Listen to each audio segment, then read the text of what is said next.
श्री सच्चिदानंद समर्थ सद्गुरु साईनाथ महाराज की जय।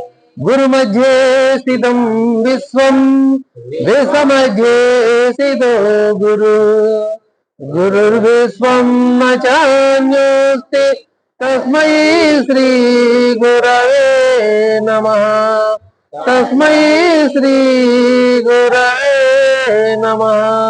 सदानीं वरुक्षस्य मूलादिवासात् सदाश्राविणं तिक्तमप्यप्रियन्तं करुङ्कल्पवृक्षादिकं साधयन्तं नमामीश्वरं सद्गुरुं साईनाथं।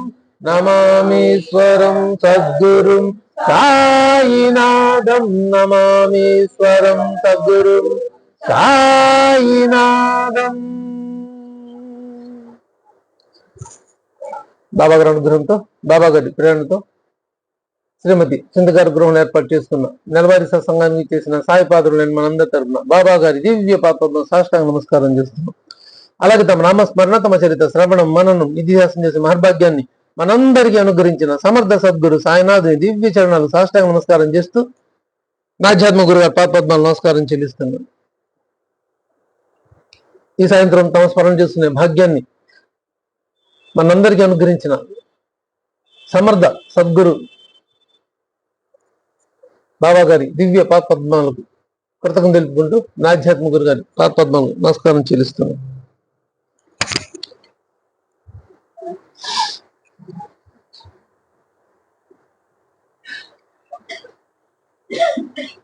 మనకేమన్నా కష్టాలు వస్తే ఎవరు చెప్పుకుంటాం? దేవుడు చెప్పుకుంటాం.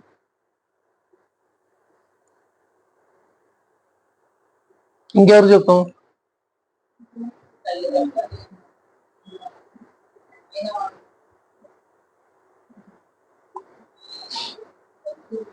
మొట్టమొదటి ఎవరు చెప్తాం?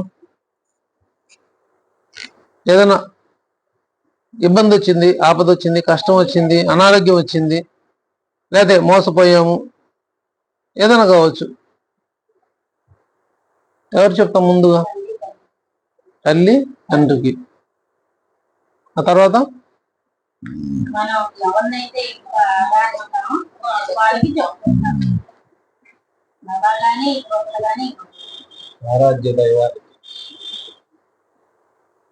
కానీ మనం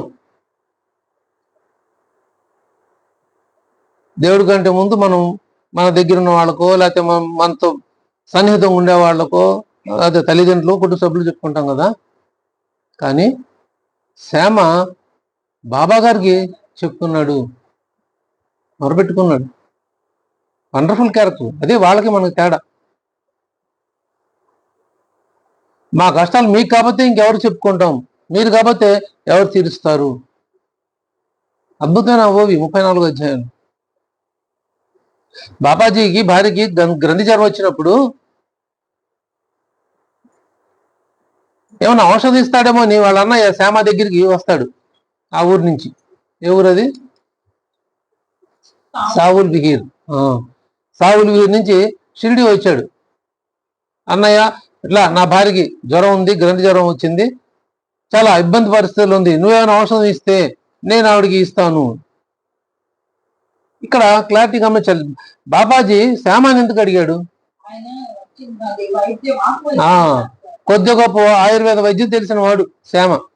మూలికల వైద్యం అనండి, లేకపోతే ఆయుర్వేదం ఏదో తెలిసి కొంచెం చిన్న చిన్న వైద్యాలు చేస్తుండేవాడు. అది కూడా బాబా గారి దగ్గర నేర్చుకున్నాయి. ఇదే శ్యామకి ఒకసారి విరోచనాలు అయితే బాబా గారు మందిస్తారు. చాలా మంది వాడతారు. తను స్వయం వైద్యుడిగా వైద్యం చేసుకుంటాడు కాబట్టి వాడాడు. ఏం తగ్గల. చివరి బాబా గారి దగ్గర తప్పలేదు. బాబా గారి దగ్గరికి వచ్చాడు. అప్పుడు బాబా గారు ఏదో ఆకురసం ఇస్తారు, అది తాగాడు, తగ్గిపోయింది. మళ్ళీ ఒకసారి అదే మళ్ళీ రిపీట్ అవుతుంది మళ్ళీ శ్యామకి. అప్పుడు అదిగో బాబా పలానా కషాయం పలానా కలిపి నాకు ఇచ్చాడు కదా, అది తాగితే నేను తగ్గిపోతుంది, నేనేంది బాబా గారి దగ్గరికి వెళ్ళేది అనుకున్నాడు. అనుకొని తను స్వయం వైద్యం చేసుకొని అప్పుడు బాబా గారి ఇచ్చిన మందునే తాగాడు. తాగితే తగ్గాల్సింది పోయి ఇంకెక్కువైంది. చూడండి, సద్గురు ఒక హస్తస్పర్శ వచ్చింది, అది గ్రహింపులో మనం ఉండాలి, చేయాలి.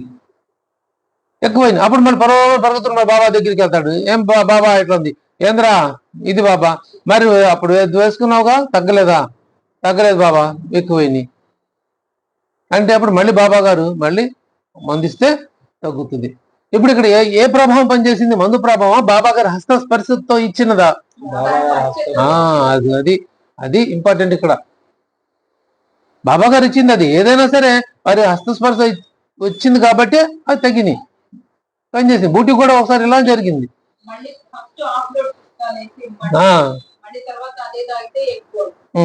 అది బూటి కూడా విరోచనాలు అవుతాయి. అన్ని ఔషధాలతో మందులతో నిండిపోయింది. ఆయనకి ఏం తక్కువ? అగర్భ శ్రీమంతుడు. ఏం కోరుకుంటే అవి వచ్చేవి కదా. ఆయన తగ్గలేదు. బాబా దగ్గరికి వెళ్తే ఉన్నారు, అక్రోట్ పిస్తాల పాయసం చేసి తాగిచ్చండి తగ్గుతాయి అన్నారు. వాస్తవంగా తాగితే ఎక్కువ అవుతాయి, కానీ బాబా రాజ్యం కాబట్టి తాగంగానే తగ్గింది. మళ్ళీ బూటి కొట్టితే మళ్ళీ ఇంకోసారి రిపీట్ అయితే అప్పుడు బాబా గారు చెప్పారు కదా, మళ్ళీ అక్రోట్ పిస్తాలు జావ తాగితే, పాయసం తాగితే ఎక్కువ అయిపోయింది. మళ్ళీ బాబా గారి దగ్గరికి వచ్చి వైద్యం చేసుకోవాల్సి వచ్చింది. ఇది సత్పురుషుల నోటి వాక్తో వచ్చేది మహిమ. వారు ఏ చెప్తే అదే జరుగుతుంది, వారు ఏది ఇస్తే అదే అవుతుంది, మంచిది అవుతుంది. మనం అదే బాబా గారి దగ్గర కోరుకోవాల్సింది కూడా అదే. ఈ అనుభవంతో ఉన్నవాడు కాబట్టి బాబాజీ రాగానే శ్యామ దగ్గరికి బాబా ఏమన్నాడు? శ్యామ ఏమన్నాడు? భయం వేసింది. అమ్మో, గ్రంథి జ్వరం. ఆవిడికి బాబాజీ భార్యకి మరదలకి ప్రాణాంతకమైన వ్యాధి వచ్చింది, ఏం చేయాలి అని భయం పుట్టుకుంది. ఎమ్మటే వెళ్ళి బాబా దగ్గరికి వెళ్ళాడు. సొంత వైద్యంలా అది అనుకుంటాడు అక్కడ. ఇప్పుడు బాబా గారి యొక్క ఇది తప్పితే, ఆజ్ఞత తప్పితే, బాబా గారు హస్తస్పర్శ ఇచ్చింది తప్పితే ఇంక ఏ ఔషధం పనిచేయదు అని రాస్తాడు కదా అక్కడ 34వ అధ్యాయం. బాబా గారు నోటిలో తప్పితే ఇంక ఏ వైద్యం పనిచేయదు అని ఫిక్స్ అయిపోయాడు శ్యామ, ఏం మందు వాడకుండా అని. అంటే ఆయన అనుభవించి ఉన్నాడు కాబట్టి, అంతకుముందు గత అనుభవాన్ని ఒకసారి నెమరు వేసుకొని ఇప్పుడు నేను కాదు, ఎవరిచ్చినా కూడా ఏ వైద్యం కూడా పనిచేయదు, ఒక్క బాబా గారి ఒక నోటి వాక్కుతో వారి హస్తస్పర్శ ఇచ్చిన ప్రసాదం తప్పితే అని వెళ్ళి బాబా గారి దగ్గర వెళ్ళి మొక్కున్నాడు. బాబా, ఈ కష్టాలు మీరే తెచ్చాలి, మేము మీకు కాకపోతే ఎవరి దగ్గర చెప్పుకుంటాం? ఎవరున్నారు? నిలబెట్టుకోండి. ఏ మాట? బాబా గారు ఏ మాట ఇచ్చారు? బాబా గారు ఏ మాట ఇచ్చారు? బాగుంది. ఆశ్రయించిన వారికి కల్పాంతంలో కూడా దుర్గతి కలగదు.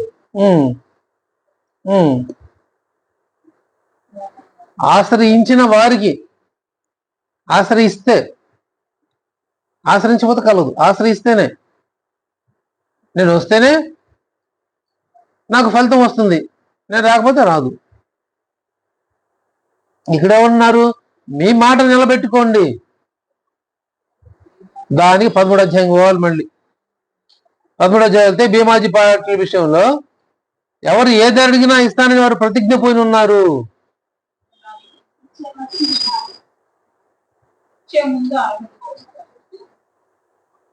అది కాదు, 13వ అధ్యాయంలో ఎవరు ఏది అడిగినా కూడా వారు ప్రతిజ్ఞ ఇస్తానని ప్రతిజ్ఞ పోయి ఉన్నారు కాబట్టి నేను వెళ్ళి వారి పాదాలపై పడిపో అని చంద్రకర్ గారు భీమాజీ పాటల గారు ఉత్తరం రాస్తారు.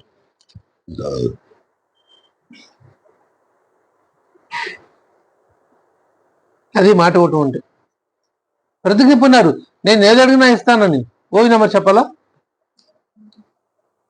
60 ఓవి, 13వ అధ్యాయం 60 ఓవి.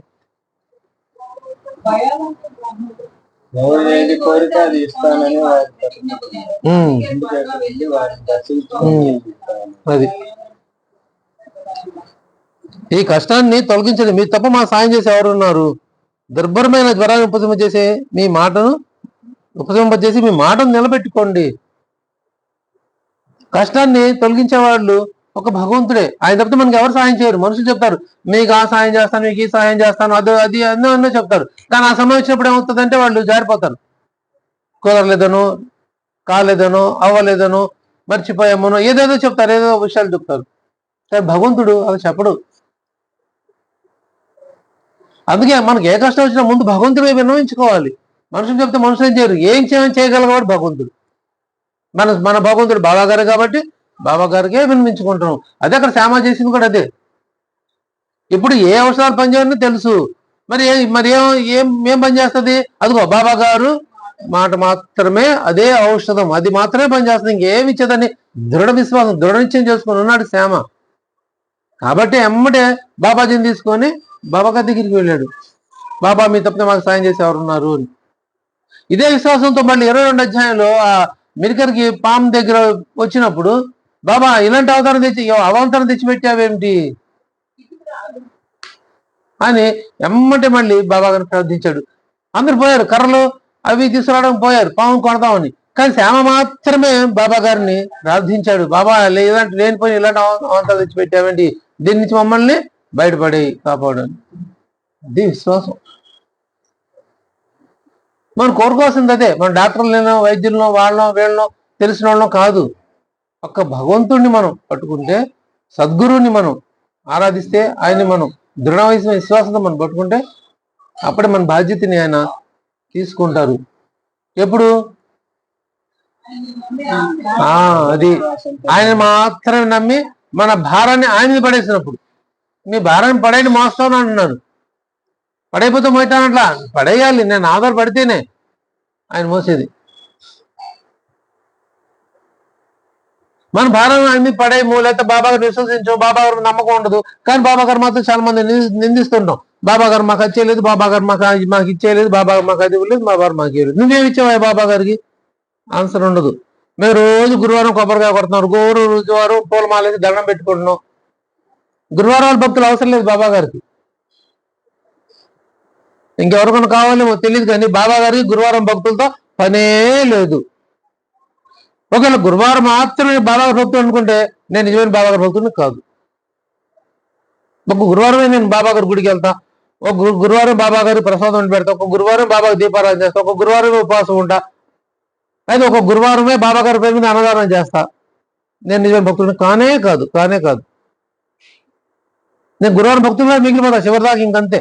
ఇంక నేను బాబా గారిని తెలుసుకోలేను జీవితకాలంలో.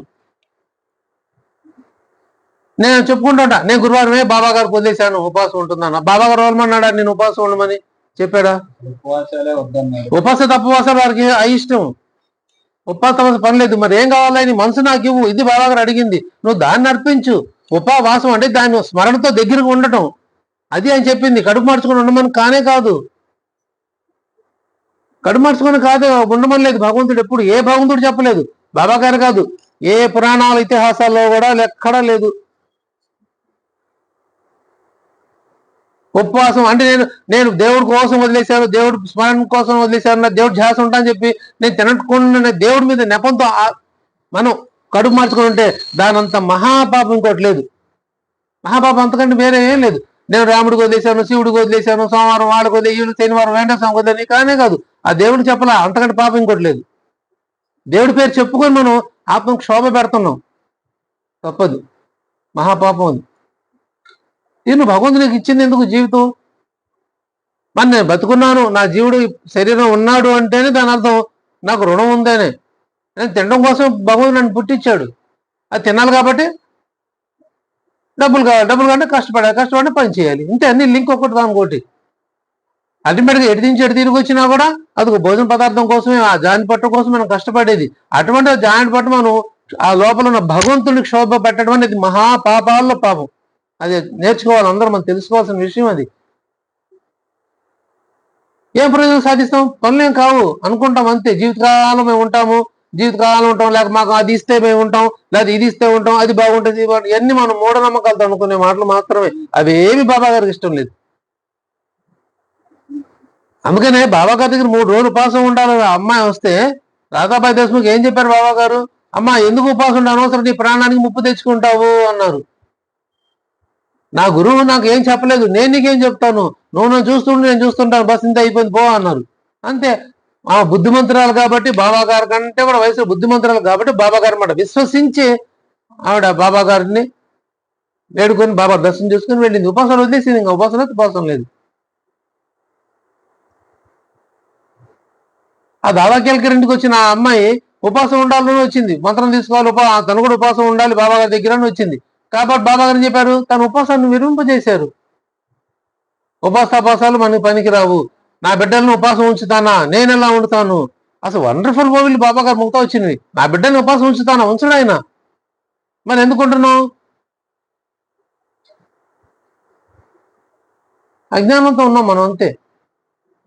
ఆవిడ ఉపవాసం విరమించగా చేసి దాదాకెళ్ళకి ఇంటికి వెళ్ళి ఆవిడ బొబ్బట్లు చేసి నువ్వు కడుపు నిండా తిని వాళ్ళు కూడా కడుపు నిండా చేసి పెట్టుకో అని చెప్పి పంపించారు.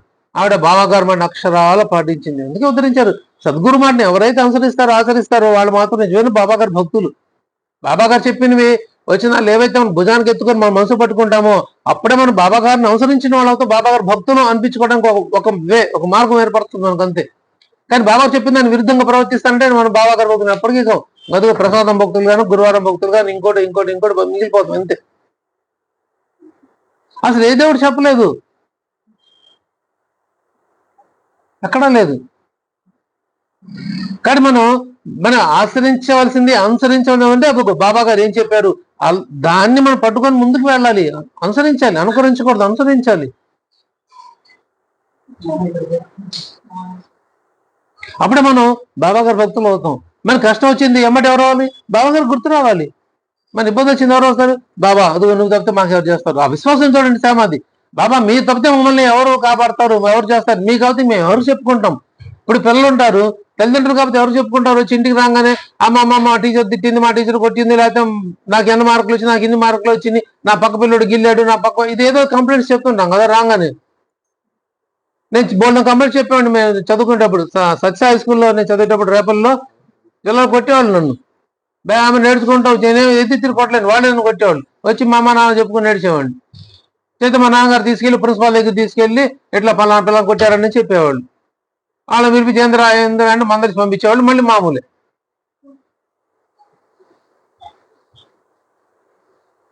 మరి నా తల్లిదండ్రులు కాబట్టి చెప్పుకోగలిగాను. ఎందుకు అది నా తల్లిదండ్రులుగా నా సమస్యని పరిష్కరిస్తారు, లేకపోతే నాకు మంచి మార్గం చూపిస్తారు, నన్ను ఇబ్బంది పడకుండా పరిస్థితులను ఇబ్బంది పెట్టే పరిస్థితుల నుంచి నన్ను బయటపడేస్తారు అని నా విశ్వాసం. అలాగే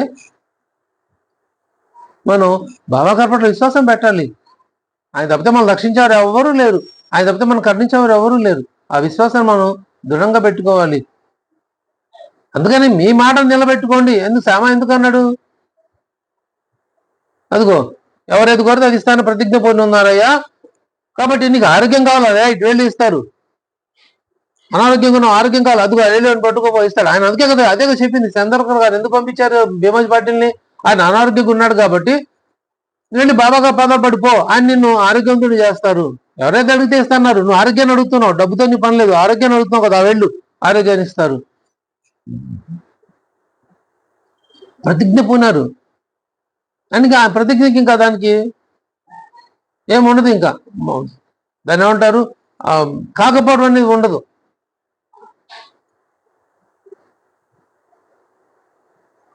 కాబట్టి మీ ప్రతిజ్ఞ పూనారు కాబట్టి మీ మాట నిలబెట్టుకోండి బాబా.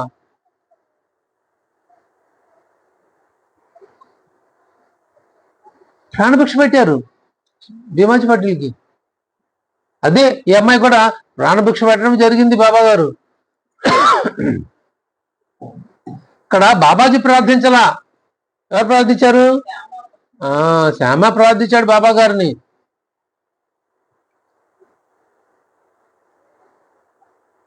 అలాని శ్యామకి బాబాకి విశ్వాసం లేదని కాదు, కానీ బాబా గారి పట్ల విశ్వాసం ఉన్నా ముందు ఎవరు చెప్పుకున్నాడు, తన అన్నకి చెప్పుకున్నాడు. తనేమన్నా వైద్యం చేస్తాడేమో లేకపోతే మార్గం చూపిస్తాడేమో అని.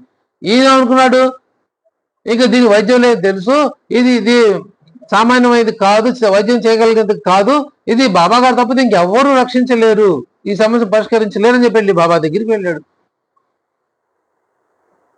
అది ఆధారపడ్డప్పుడే ఆయన మన భారాన్ని మోస్తారు. పసిపిల్లడు వచ్చి మన దగ్గరికి వచ్చి పరిగెత్తుకుంటూ వచ్చి సంఘంలో ఎత్తితేనే కదా మనం ఒళ్ళోకి వస్తే ఎత్తుకుంటాం. ఆడుకుంటుంటే మనం ఎందుకు ఎత్తుకుంటాం, ఆయన ఎత్తుకోం. ఆడ ద్వారా ఆడుకుంటున్నా మళ్ళీ లేనిపోయింది వాళ్ళని కదిలించుకోవడానికి మళ్ళీ ఏడుస్తాడు, మళ్ళీ భుజాల మీద ఏడుస్తుంది తిరిగేదని మనం వదిలేస్తాం ఆడుకొని లేని. అదే ఆడు పరిగెత్తుకుని వచ్చి మన భుజాలు ఎక్కితే లేకపోతే ఒళ్ళోకి వచ్చి పడుకుంటే ఏం చేస్తాం, ఎత్తుకోవాల్సిందే ఇంకా, లేకపోతే ఆడు ఊరుకోడు. సద్గురు దగ్గర కూడా మనం అలానే ఉండాలి, మనమే వెళ్ళాలి, ఆయన రాడు మనమే వెళ్ళాలి, ఆయన చూస్తుంటాడు మనల్ని. అందుకే ఈ సృష్టిలో జరిగే ప్రతి దానికి సాక్షిభూతుల్ని చూస్తుంటాను, అన్ని తెలుసు నాకు, చూస్తుంటాను.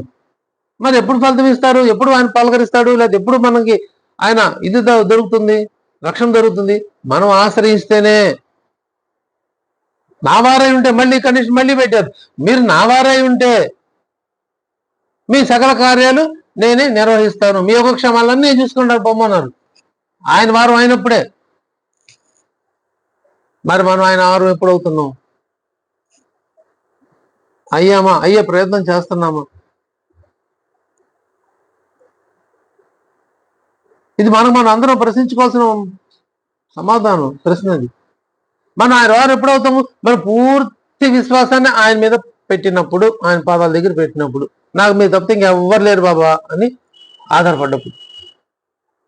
నా వాళ్ళని ఎప్పుడు అంటాను? నా సొంత వాళ్ళని నా వాళ్ళని నేను ఎవరిని అంటాను? నా రక్త సోర్సులనో, లేకపోతే నా భార్యనో, నా పిల్లలనో, నా అందమ్ములో, అక్క చెల్లెళ్ళనో నా వాళ్ళు అంటాం. అంతే కదా, నా పిల్లలు అని. అయితే మీ పిల్లల్ని ఎప్పుడు అంటాం? వాళ్ళు పుట్టిన పిల్లలు కాబట్టి, వాళ్ళ రక్తం వచ్చి పుట్టిన పిల్లలు కాబట్టి మీ పిల్లలు అంటాం. అంతే కదా.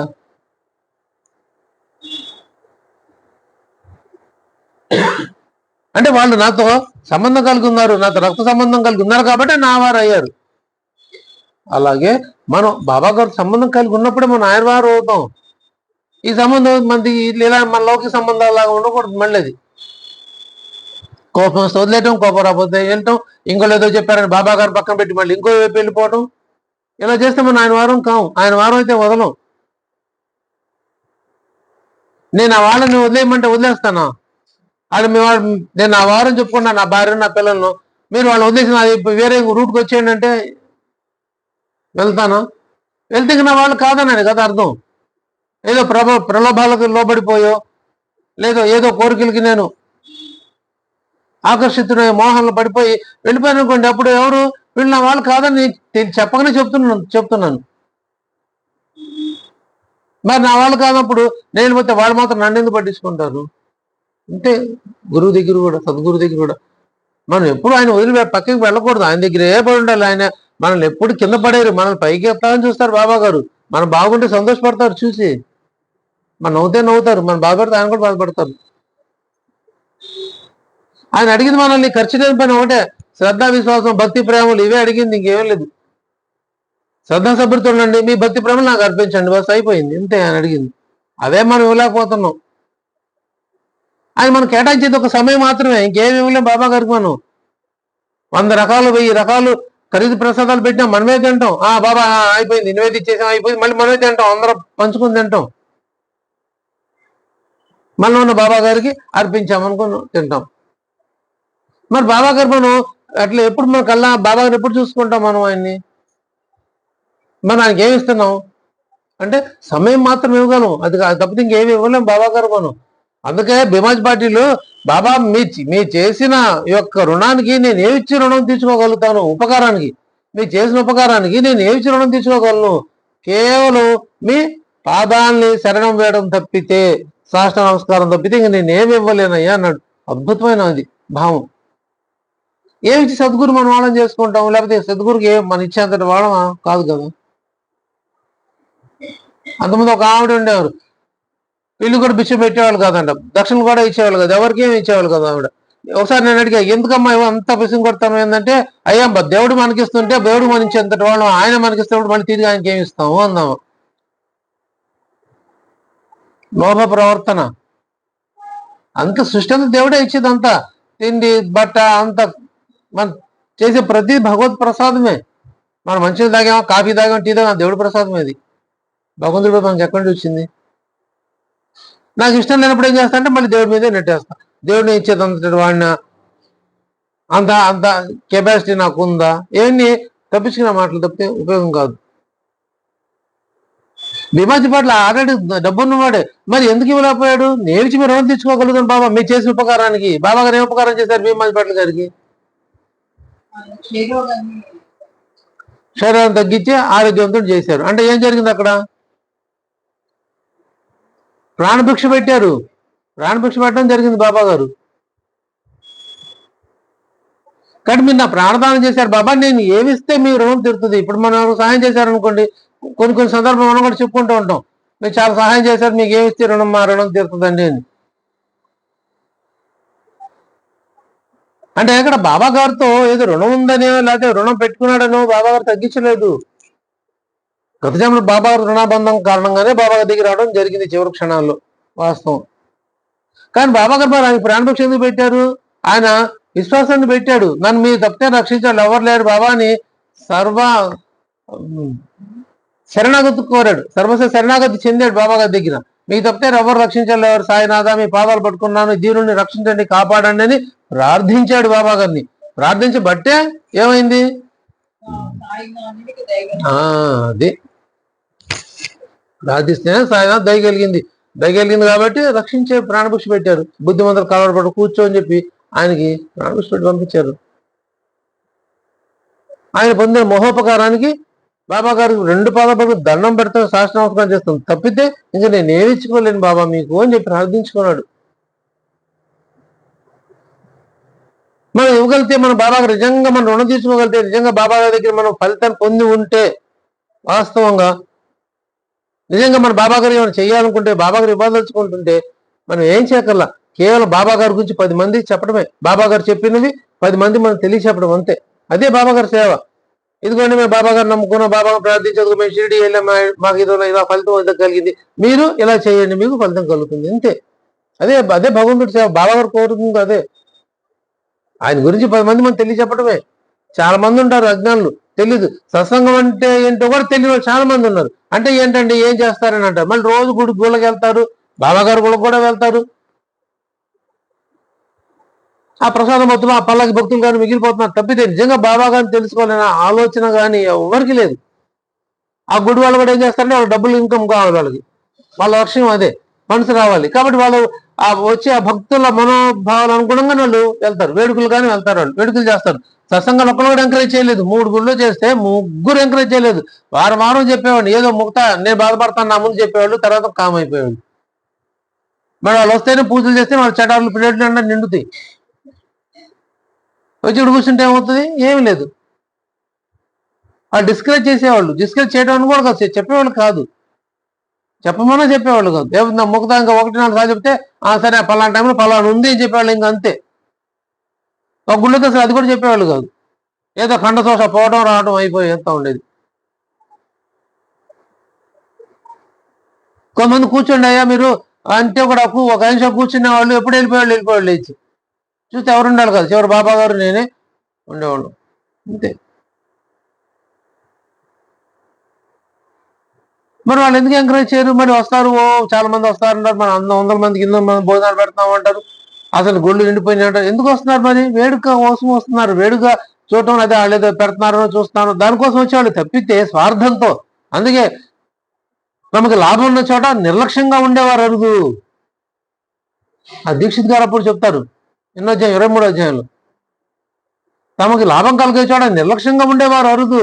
నాకు లాభం వస్తుందంటేనే నేను వెళ్తాను, నాకు లాభం లేకపోతే నిర్లక్ష్యంగా ఉంటా. లాభం వచ్చే చోట నిర్లక్ష్యంగా ఉండను. ఎదురు చూస్తుంటే అమ్మో నాకు డబ్బులు ఎప్పుడు వస్తాయి, నాకు అదే ఇది ఇప్పుడు ఇస్తాయి. ఇప్పుడు చూడండి, ఇప్పుడు పెన్షన్లు ఇస్తున్నారంటారు, ఎక్కడెక్కడి నుంచో కూడా వస్తే వాళ్ళు ఊళ్ళకి పోయి డబ్బులు తెచ్చుకుంటున్నారు. ఆ 4,000 3,000 పోతాయని రానిపోను 500 ఛార్జీలను ఖర్చు పెట్టుకుని వెళ్తున్నారు, వస్తున్నారు. 1000 రూపాయలు సరిపాలా, 3,000 మిగులుతున్నాయిగా. ఇది ఆలోచన. అంటే తమ లాభం కలిగే చోట నిర్లక్ష్యంగా ఉన్నట్లా. అదే ఒక మంచి పని చేయమనండి, అమ్మ మేము ఇప్పుడు రాలేము, నిన్నకి వెళ్ళొచ్చాం, మొన్నకి వెళ్ళొచ్చాం. నేను చాలా మంది ప్రాక్టికల్ చూస్తున్నాను, వీళ్ళందరినీ చెప్తారు. ఎక్కడికి వెళ్ళారు? పెన్షన్ తెచ్చుకోవడం. ఎక్కడి నుంచి 100-200-300 కిలోమీటర్లు కూడా వెళ్ళి తెచ్చుకునే వాళ్ళు ఉన్నారు, కేవలం పెన్షన్ కోసం. ఎందుకు ఆ డబ్బులు ఇస్తారు అంటే తమ లాభం వస్తుంది కాబట్టి నిర్లక్ష్యంగా లేరు. అదే భగవనామ స్మరణ వచ్చి కూర్చోమనండి, ఒక 5 కిలోమీటర్ 10 కిలోమీటర్లు రాలేరు. ఎందుకు రాలేరు? ఇక్కడే లాభం పొందట్లేదు, పొందలేకపోతున్నారు కదా. ఏమవుతుంది? నువ్వు పెట్టే ముద్ద మా ఇంట్లో తినలేమా, నువ్వు పెట్టే ప్రసాదం మేము వండుకోలేమా, ఇంతే. ఇదే భావన. రానుకోను ఛార్జీలు, లేకపోతే పెట్రోల్, ఏదైనా ఉండండి ఖర్చు, సమయం. ఆ టైంలో నేను 2 సీరియల్ చూస్తాను, అయిపోయింది. ఇదొకటి భావన.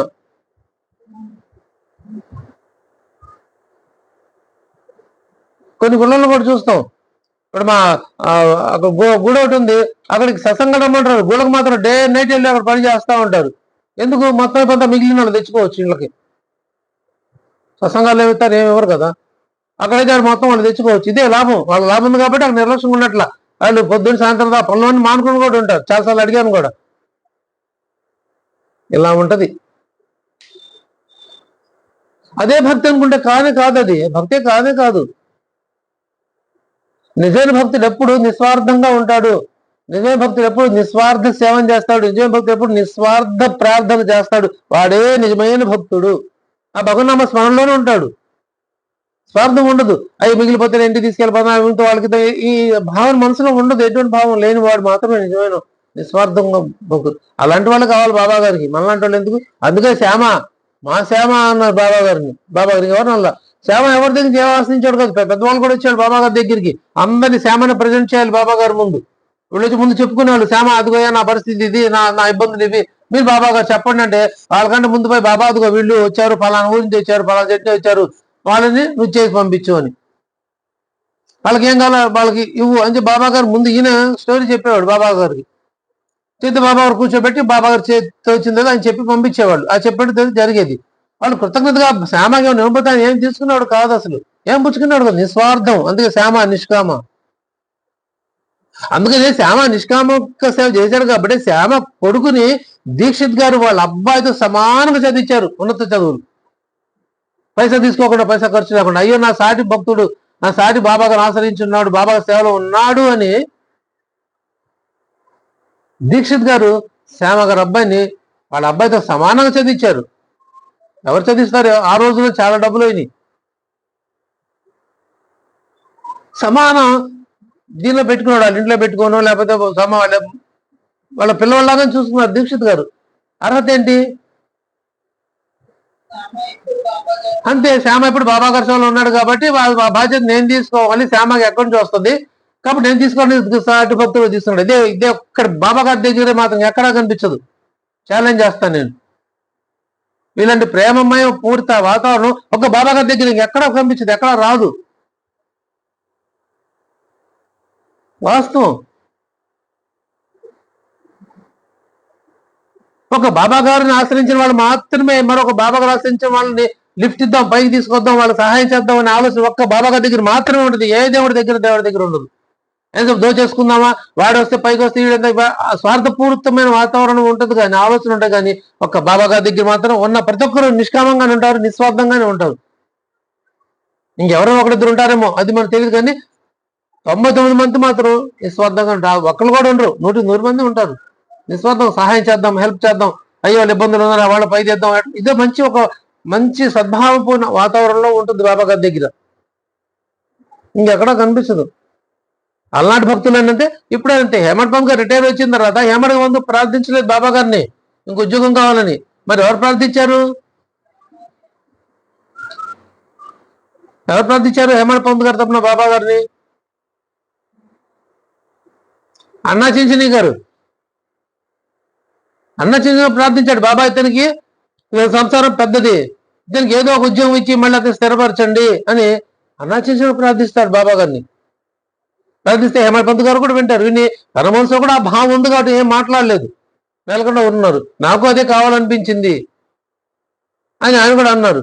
అప్పుడు బాబా గారు అన్నారు, ప్రస్తుతం నా సేవ చేయని, అతను భోజన పదార్థాలు ఎప్పుడు నిండుగా ఉంటాయి అని చెప్పి ఆస్వాదించారు.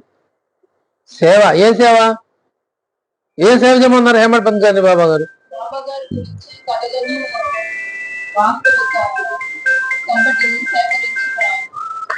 వాస్తవమైన కథలు, అనుభవాలు రోగు చేయి, రోజు దగ్గర చేర్చు.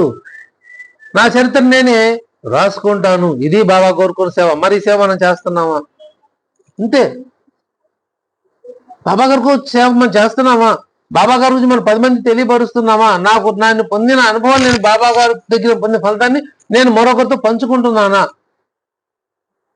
చెప్పాలి. సత్సంగాల అనుభవాలు చెప్పబోతే ఎవరు తెలుస్తుంది? కొమ్మని దాచిపెట్టుకుంటారు, అమ్మో చెప్తే ఏందులేని కాదు, తెలియపరచాలి. బాబా గారి పొందిన అనుభవం 10 మంది తెలియపరిస్తేనే వాళ్ళకి అనుభవం కలుగుతుంది. ఓహో బాబా గారు ఇట్లా కూడా ఉంటుందా, లేదా వాళ్ళకి ఏదో కనెక్ట్ అయి ఉంటే ఓహో నాకు కూడా ఇలాంటి సమస్య వచ్చింది కదా, బాబా గారు దాన్ని ఇలా పరిష్కరించారా అనేది కూడా వాళ్ళు తెలుసుకుంటారు. లేదు వాళ్ళకి జవాబు ఇదే అయి ఉండొచ్చు. అప్పుడు నా 10 మందిలో ఒకరి ప్రశ్నకి జవాబు కూడా ఇదే అయి ఉండొచ్చు, స్వప్నమే అయి ఉండొచ్చు, అది అనుభవం అయి ఉండొచ్చు. అందుకని షేర్ చేసుకోవాలి. సత్యత అంతా అక్కడ బాబా గారి భక్తుల అనుభవాలే, వాళ్ళు పొందిన అనుభవాలే పొందుపరిచింది మనకి. అదే బాబా కోరుకున్న సేవ. నా సేవ చేయని ప్రస్తుతం అంటే ఇదే దాని అర్థం. సేవ అంటే మనం బాబా గారి సేవలో ఉండాలి, బాబా గారి స్మరణలో ఉండాలి, బాబా గారి గురించి మనం తెలియపరచాలి, మనం పొందిన అనుభవాన్ని మనం 10 మందితో పంచుకోవాలి. ఇదిగోండి నేను అనారోగ్యంతో ఉంటే బాబా గారే నన్ను కాపాడారు, బాబా గారు రక్షించారు అని చెప్పగలగాలి ధైర్యంగా. అది నా వ్యాపారం లాస్ వచ్చింది, నన్ను ఆ వ్యాపారం వృద్ధిలోకి తీసుకొచ్చి నన్ను మళ్ళీ బాగా డబ్బు సంపాదించిన వ్యాపారం ఉండేటట్టు చేసింది బాబా గారు అని ధైర్యం చెప్పగలగాలి. ఇది ఎప్పుడు ఒక్క బాబా గారి దగ్గర ఉంటే మాత్రం సాధ్యం. నేను నలుగురు 4 దేవుడు 10 మంది దేవుడు మొక్కుని ఏ దేవుడి గురించి చేశాడు తెలియక బాబా గారిని చెప్పక ఇంకోళ్ళని చెప్పక ఉంటే ప్రయోజనం లేదు. జీరో ఉపయోగం అయితే ఉండదు. నేను ఒక డాక్టర్ దగ్గర వెళ్తే మందు పొందితేనే అది పలానా డాక్టర్ మంచివాడమ్మా నాకు వైద్యం చేసి పంపించాడు, ఆ డాక్టర్ దేవుడు అని చెప్పి పొగుడుతాను, మంచిగా ఉంటాను. ఎందుకు? ఆ ఒక్క వైద్యుడి దగ్గరే నేను వైద్యం పొందాను, నాకు బాగున్నాను కాబట్టి.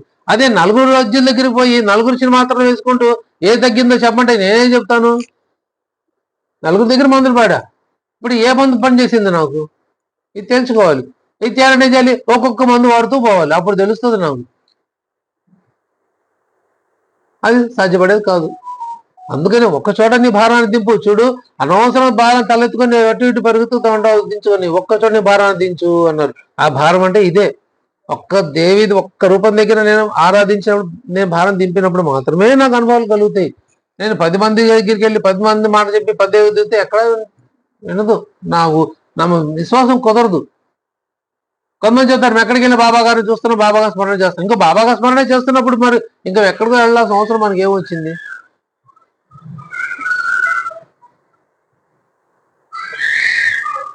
మనం ఒక చోట ఉన్నప్పుడే మనం విశ్వాసాన్ని పొందుతాం. బాబా గారి యొక్క నమ్మకాన్ని మనం దృఢం పరచుకోగలుగుతాం. మనం అమ్మ చేసింది అదే. మేము ఎమ్ము కాబట్టి ఎవరు అడుగుతాం? బాబా మీరే మాకు రక్షించేవాళ్ళు, మీరే మాకు చెప్పేవాళ్ళు, మా కష్టాలు తీర్చేది కూడా మీరే. కాబట్టి మాకు ఇంకెక్కడ ఎవరు లేరు. అందుకే పాము కాడేస్తే శ్యామకి ఎక్కడ పరిగెత్తాడు? ఒకళ్ళు వచ్చి వీరాబాద్ దగ్గర పోవన్నారు, ఇంకోటి వచ్చి ఏమన్నారు, ఊది తీసుకొని ఎక్కడ వెళ్ళమన్నారు ఇంకోళ్ళు వచ్చి. కానీ ఈయన ఎక్కడ పరిగెత్తాడు? పరిగెత్తు కూడా మసీదుకి వచ్చాడు, బాబా గారి దగ్గరికి వచ్చాడు. ఎక్కడికి పోలేదు, బాబా గారు చెప్పుకోవాలని వచ్చాడు, ఇంకెవరు చెప్పుకోలేదు. అయ్యో రావడం ఏంది బాబా గారు ఇట్లా అన్నారు, మరి బాబా గారికి ఏం చెప్పుకోవాలి? ఆ కష్టం ఉంటుంది. చెప్పకుండానే బాబా గారు ఆయన్ని ఆపేశారు. గట్టు ఎక్కామంటే ఖబర్దారు, ఎక్కొద్దు, పైకి వచ్చామంటే చచ్చిపోతా, వద్దు ఊరుకో అన్నారు. అది శ్యామాన్ని కాకుండా విషయాన్ని శాసిచ్చారు. ఆ విషయం దిగిపోయింది. ఇప్పుడు మెల్లగా బాబా గారు తిడుతున్న మెల్లగా లోపలికి వెళ్ళి కూర్చున్నాడు. అప్పుడు ఏం చెప్పారు బాబా గారు? ఏమంటే నా మీద విశ్వాసం ఉంచు. ఇది మళ్ళీ ఎక్కడ చదువుతావో ఆల్రెడీ నీకు 2 అడ్డం కొట్టారు, సత్యతాదానికి 2 అడ్డం వేశారు నిన్ను రానికుండా. కానీ నువ్వు విశ్వాసంతో వచ్చావు కదా, ఈ విశ్వాసం ఇలా దృఢపరచుకో, అందుకు నా మీద విశ్వాసం ఉంచు అన్నారు బాబా గారు. విశ్వాసం ఉండబట్టే వచ్చాడు. కానీ లాగుతుంటారు కదా, మనం పక్కన లాగేవాళ్ళు చాలా మంది ఉంటారు. అటు ఇటు వీళ్ళే తోడేళ్ళు, మేకలు, గొయ్యిలు, ముళ్ళు, పొదలు వీళ్ళే ఏ లాగేవాళ్ళే. జాగ్రత్తగా వెళ్ళాలి, మనం తప్పించుకుంటూ వెళ్ళాలన్నారు. మళ్ళీ అది కూడా మనకి చెప్పారు. తప్పించుకోవడం అంటే ఎంతమంది ఎవరు మనం అడ్డం కొట్టినా కూడా, రావద్దని చెప్పినా వెళ్ళొద్దని చెప్పినా మనం సున్నితంగా వాళ్ళ మాటను తిరస్కరిస్తూ మనం బాధపడకుండా వాళ్ళని బాధపెట్టకుండా సమయస్ఫూర్తిగా ముందుకు వెళ్ళిపోతూ ఉండటమే. అదే దాని అర్థం. ముళ్ళు, గోతులు, రాళ్ళు, రప్పలంటివే ఇవి ఒక ఆధ్యాత్మికలు అడ్డు వస్తాయి. లౌకికాలు అండి ఎంతమంది వస్తారు, ఎక్కడికైనా వస్తారు. కానీ ఆధ్యాత్మికటప్పటికి ఎవరు రాలేరు. ఎవరికైతే శ్రద్ధ ఉందో, ఎవరికైతే నిజమైన భక్తి ఉందో వాళ్ళు మాత్రమే రాగలుగుతారు. అందుకే పుణ్యం సంపాదించి కథా వార్తలు వినే సమయే సార్థకం, మిగతా కాలం అంతా వ్యర్థం. ఆ వ్యర్థం చేసేటప్పుడు వ్యర్థంలో ఉండిపోతారు అంతే. వాళ్ళకి సార్థకత చేసుకోవాలనే ఆలోచన రాదు. కాబట్టి అలా మన రమ్మన్న వాళ్ళు రారు. అలాంటి వదిలేసి ఎవరైతే మనతో వస్తున్నారో, ఎవరైతే మనం బాబా గారి పట్ల శ్రద్ధతో ఉన్నారో వాళ్ళని మనం తెచ్చి కూర్చోబెట్టే ప్రయత్నం చేయాలి. వాళ్ళ మనం బాబా గారికి చెప్పే ప్రయత్నం చేయాలి. మనం తెలియపోయినా పర్వాలేదు, స్వచ్ఛత గురించి వాళ్ళు మనం ఎక్స్ప్లెయిన్ చేయాలి. ఇదిగోండి ఇది ఈ గ్రంథం, ఇంట్రెస్ట్ చూపిస్తారు వాళ్ళు ఖచ్చితంగా. అలాంటి వాళ్ళు చాలా మంది ఉంటారు. మీరు అద్దె ద్వారా మా దగ్గర ఒక గ్రంథం ఉండండి, అమ్మ మీ దగ్గర ఒక గ్రంథం వేరు, ఇది మూల గ్రంథం, ఈ గ్రంథం మీరు ఒకసారి చదివితే మీకు అర్థమవుతుంది అని చెప్పి వాళ్ళ చేత మనం గ్రంథం కొనిపెట్టించాలి. ఆ గ్రంథం గురించి మనం చెప్పగలగాలి ఎంతో కొంత. అది ఇలా చేయండి, ఇలా చేయండి, ఇలా చేస్తే బాగుంటుంది, ఇలా పారాయణం చేయండి, సప్తాహం చేయండి అని చెప్పాలి మనం. అప్పుడే వాళ్ళు తెలుసుకుంటారు. చాలా మంది తెలియని వాళ్ళు ఉంటారు. అందుకే సచ్చరితని మనం 10 మంది తెలియపరచాలి. ఇదే బాబా గారి సేవ. బాబా గారి గురించి 10 మందికి మనం తెలియజేసే ప్రయత్నం చేయాలి. ఇదే బాబా గారు కోరుకున్న సేవ. అదే గురు కార్యం భుజానెత్తుకోవడం అంటే ఇదే పల్లక సేవ, వేరే సేవలేం కాదు. గురువారం గుడికి వెళ్ళి పల్లకలు ఎత్తేసుకొని పెట్టుకుని అబ్బాయి తిరిగేసాను సాటిస్ఫై అవుతారు. ఏం ఉపయోగం లేదు దానివల్ల. తృప్తి అంతే, అబ్బా మోసాను అంతే, మనస్తృప్తి అంతవరకే. కానీ బాబా గారు నిజమైన పల్లకి సేవ అది కాదు. అందుకే బాబా గారు ఎవరు పల్లకి ఎక్కలేదు, భక్తుల యొక్క ముచ్చడం తీర్చడం కోసమే ఒప్పుకున్నారు. అది కూడా అదిగో ఆయన ఉన్నాడు, ఆయన పేరేంటి, పురందరకు బలవంతం మీద ఒప్పుకున్నారు. పురందరకు బలవంతం మీద ఒప్పుకున్నారు, పాదులు మాత్రం అనుమతించేట్టుగా. అలా ఆ భక్తులు ముచ్చట తీర్చడం కోసం అది ఒప్పుకున్నారు తప్పితే బాబా గారు ఏ రోజు గుర్రం ఎక్కలేదు, ఏ రోజు పల్లకి ఎక్కలేదు, ఏ రోజు రథం ఎక్కలేదు. అంటే దాని అర్థం ఆయనకి అన్ని అయిష్టం. అందుకే సోమదేవ స్వామితో వచ్చినప్పుడు ఆ ఊళ్ళో చెప్తారు, ఆ గుర్రాలు జెండాలు చూసి ఇదైపోతున్నావా, ఇంకా అక్కడికి వచ్చి అవన్నీ చూస్తే నీ ఎలా చెందుతుందో. కీర్తి దాని ఏమంటారు, జెండాలు పాతుకుని తన కీర్తిని బహిర్గతం చేసుకునేవాడు నిజమైన సాధు ఎలా అవుతాడు అని అనుకున్నాడు ఆయన. అంటే వీళ్ళు ఏమన్నారు, అయ్యా ఎన్ని బాబాగారు అవసరం లేదు, జెండాలు అవసరం లేదు, పళ్ళకు రథాలు ఏం అవసరం లేదు, మీరు ఒక్క జెండా చూసి ఎలా అనుకుంటుంటే అక్కడికి వచ్చి బాబా గారి సంస్థానం అంతా చూస్తే ఇంకా మీ మనసు ఎలా వికలమైపోతుందో కదా అని ముందుగానే హెచ్చరించారు ఆయన. ఆ పల్లకిలో జెండాలు అవన్నీ చూస్తే, రథాలు చూస్తే మీ మనసు ఎలా అయిపోతుందో కదా అని ముందుగానే హెచ్చరించారు. అయినప్పటికీ ఎంత దూరం వచ్చారు కాబట్టి ఒక్కసారి బాబా దర్శనం చేసుకుని ఉండొద్దు, వెళ్ళిపోండి అని చెప్తారు, వెళ్ళిపోండి అని చెప్పేశారు వాళ్ళు. ఒక్కసారి దర్శనం వెళ్ళిపోండి అంటే రాంగని చెప్పారు బాబా గారు, మా వైపు మా దగ్గరే ఉండని, ఆ గుర్రాలు రథా పలక నా దగ్గర ఉండి నువ్వెందుకు వచ్చావు వెళ్ళు అంటే, ఇవి నా మనసులో మాటలు కదా, బాబా గారు ఎలా చెప్పగలిగారు అని అమ్మటే మన మనసు తల్లిన చెందిన చోటే మన గురుస్థానం తెలుసుకోవాలని తన గురువు చెప్పిన మాట తన గుర్తుకొచ్చింది సోమదేవ స్వామి గారు. మనసు గుర్తుకొచ్చింది. అప్పుడు నా మనసు ప్రశాంతంగా ఉంది, ఇంకా ఆనందం అధికంగా పొంగింది. చూడండి రివర్స్, మనం ఎవరైనా మంచి చెప్తే ఉంటారు, ఇమ్మీడియట్ గా రియాక్ట్ అయిపోయి తిట్టేస్తారు, నానా మాటలు అంటారు, అవుతారు. కానీ ఇక్కడ బాబా గారు తిడుతున్న వాళ్ళు ఏం చేశారు, ఇంకా ఆనందం పొందారు. ఎంత భద్రం తిడుతున్నారు, ఇంకా మనసు ఉత్సాహంగా అయిందంట. అప్పటిదాకా బాబా గారిని విమర్శించిన సోమదేవ స్వామి గారు బాబా గారు దర్శించుకోగానే, బాబా గారు తిట్ట మొదలు పెట్టగానే మనసు పరవశించింది, ఆయనకి ఇంకా సంతోషపడ్డాడు. అది నిజమైన భక్తి అంటే. బీవిదేవుడు బండబూతులు ఎత్తిన తర్వాత బీవిదేవుని కూడా అబ్బా ఎంత బాగుంది ఈ విశ్వరూప సందర్శనం అనుకున్నాడు బాబా గారిని. అనుకుని కోపం తెచ్చుకోవాలి అనలేదు, సంతోషపడ్డాడు. మేఘుని తిడుతుంటే మేఘుడు నా మాటలు కదా, అన్నయ్య మనసులో వచ్చిన ఆలోచన కదా, ఇవి బాబా గారు ఎలా తెలుసుని ఆయన ఆశ్చర్యపోతూ ఉన్నాడు. ఆ మనసులో భావాలన్నీ పోయిన తర్వాత అప్పుడు రానిచ్చారు మసీదులోకి బాబా గారు. అంతే, ఎవరి మనసులో ఏ దుర్బుద్ధులు ఏ కుళ్ళు కుచితాలు ఉంటాయో అలాంటి వాళ్ళు బాబా గారు తమ దగ్గర ఉంచుకోరు, రానికుండా చేస్తారు. ఎవరైతే నిజంగా ప్రేమతో బాబా గారి పట్ల, మనందరి పట్ల ప్రేమతో నిజంగా విశ్వాసంతో భక్తి వస్తారు, అలాంటి వాళ్ళకి మాత్రం ఆయన దగ్గర సద్గురు దగ్గర స్థానం ఉంటుంది. అది దానికి భిన్నంగా ఉన్న వాళ్ళకి సద్గురు దగ్గర స్థానం ఉండదు. సహజంగా ఆయన తొలగించేస్తాడు, పంపించేస్తారు బయటికి. అప్పుడైనా ఎప్పుడైనా అంతే. అదే హేమంత్ పంత్ గారు మనసులో ఆలోచన వచ్చింది, ఆయన 40 సంవత్సరాలు ఏం చేస్తున్నానా, ఆయన ఒక సప్తాహం చేయగానే ఇదే ఫలితం ఇచ్చారు, మరి నా మీద ఎప్పుడు కరుణిస్తారు అనగానే ఇంకా అయిపోయింది, ఇంకా నీకు స్టోయింగ్స్ ఏం లేదు, వెళ్ళి శ్యామ దగ్గర దర్శనం తీసుకురాబో నీ పంపించేశారు. అంటే దాని అర్థం నీ మనసులో నా పట్ల వికల్పం వచ్చిందంటే నీకు స్థానం లేదురా, వెళ్ళిపో. బాబా గారు భక్తుల్ని కూడా మనం విమర్శిస్తే అది కూడా బాబా గారికి ఇష్టం ఉండదు. బాబా గారు అన్న ఆయన ఒప్పుకుంటాడు, కానీ ఆయన భక్తులంటే మాత్రం బాబా గారు ఊరుకోరు. ఇది వాస్తవం. అందరి పట్ల మనం దయగలిగి ఉండాలి, ప్రేమ కలిగి ఉండాలి. అదే బాబా గారు చెప్పింది, మనం నేర్చుకోవాల్సింది ఇదే. అప్పుడే మన సత్సంగాలకు ఫలితం లభిస్తుంది. ఆ ఫలితాన్ని మనం 2 చేతులు దోషుడితో పట్టుకుంటేనే మన జీవితం. అదిగో ఆ హేమంత్ పంత్ గారు చేతిలో పోసినట్టు పడ్డి బెల్లం పోస్తే ఇదిగో నీ జీవితం ఇలా మధురంగా ఉంటుంది అన్నట్టు. అలాంటి భావాన్ని మనం బాబా గారి దగ్గర జోలో పట్టుకొని అవి మన మనసుకి ఆకలింప చేసుకున్న రోజు మనం అందరం నిజంగా భాగ్యవంతులంగా బాబా గారి భక్తులుగా మాత్రమే మనం మిగిలిపోతాం. అలాంటి భాగ్యాన్ని, అనుగ్రహాన్ని మనందరినీ బాబా గారు ప్రసాదించమని బాబా గారి దివ్య పాప ప్రార్థిస్తూ వేడుకుంటూ, శ్రీ సచిదానంద సమర్థ సద్గురు సాయినాథ్ మహారాజ్ की जय। सर्वे जना सुखिनो भवन्तु, लोका समस्ता सुखिनो भवन्तु, समस्त सन्मंगलानि भवन्तु। ओम शांति शांति शांति। करचरण कृतं वा कायजं कर्मजं वा శ్రవణనైన జంబా మనసం వాపరాధం విదితమవిదితం వా సర్వమే తదుత్తమస్వ.